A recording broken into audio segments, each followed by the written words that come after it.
Sa isang lumang apartment building sa Maynila, tahimik ang lahat pagsapit ng 9:00 ng gabi.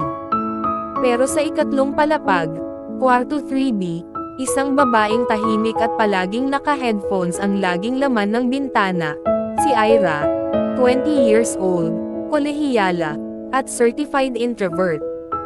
Hindi siya palakibo, ni minsan, di siya nakitang sumali sa inuman o chika ng mga kapitbahay.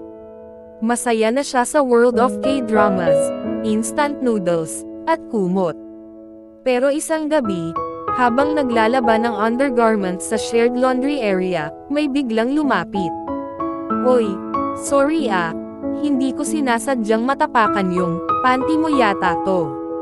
Napalingon siya. Sa harap niya ay si Miggy, bagong lipat sa 3C.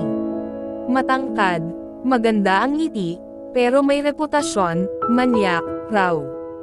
Hindi yung halatang bastos, kundi yung charming, laging shirtless, at mahilig magwalis ng walang dahilan sa harap ng unit ng iba. Parang may sariling slow-mo filter ang kilos niya. Ira, na dati hindi mapansin, biglang naging favorite tambayan ni Miggy. Araw-araw na lang, may dahilan siya para kumatok. "May toyo ka ba? Bakit parang ang bango ng niluluto mo, paamoy naman? Pwede maki-charge. Yung saksakan kasi namin, ay saksakan talaga eh." Noong una, tahimik lang si Ira. Hindi umiimik, pero sa loob-loob niya, anong meron sa taong to? Manyak ba talaga siya, o sadyang friendly lang? Isang gabi, nahuli niya si Miggy na nakasilip sa bintana niya. Pero ang mas nakakagulat, umiiyak ito. Nagmadaling lumabas si Ira, hindi na siya nag-isip. "Anong problema mo ha? Manyak ka nga ba talaga?" Napatingin si Miggy, gulat at namumula ang mata. "Hindi. Wala. Sorry. May sakit ang nanay ko. Wala akong makausap. Hindi ako manyak, pero mukhang ganon dahil, well, wala pa akong kaibigan dito." Tahimik si Ira. Hindi niya alam kung maaawa, magagalit, o makikilig. Sa unang pagkakataon, siya ang nagpakita ng tapang. "Gusto mong pumasok muna?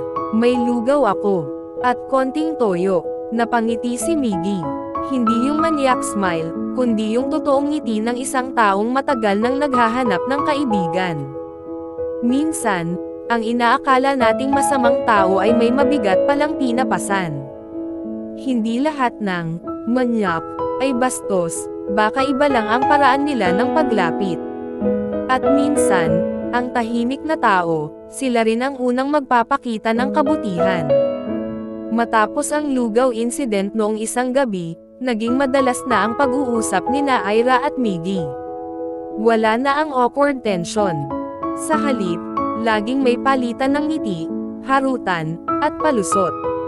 "Ano, wala ka na namang toyo?" tanong ni Ira habang binubuksan ang pinto. "Hindi. Wala lang.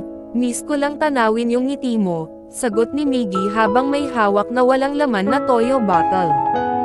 Napailing si Ira, pero hindi na siya gaya ng dati. Ngayon, marunong na siyang ngumiti pabalik. Pero sa gitna ng bagong kilig, isang bagong tenant ang dumating sa Unit 3A, sa mismong kabilang pinto ni Ira. Si Ken. Tahimik, may hawig kay Alden Richards. Mahilig sa halaman at may dalang gitara. Isang architecture student na laging may earphones, pero minsang natsyempohan ni Ira habang inaayos ang paso sa labas. "Mahilig ka rin ba sa succulents?" tanong ni Ken, sabay abot ng isang maliit na cactus. Nag-blush si Ira. OMG. Parang ito yung slow burn type sa mga K-drama. Habang si Miggy ay biglaan, si Ken naman ay pasimpleng lapit. Kung si Miggy ay parang sunog na kailangan mong buhusan agad, si Ken ay parang kape sa umaga, mabagal, pero unti-unting bumabango. Doon nagsimulang magkagulo ang tahimik na mundo ni Ira. Sa labas ng unit, nagkasalubong sina Miggy at Ken habang sabay-sabay silang naghatid ng pagkain kay Ira.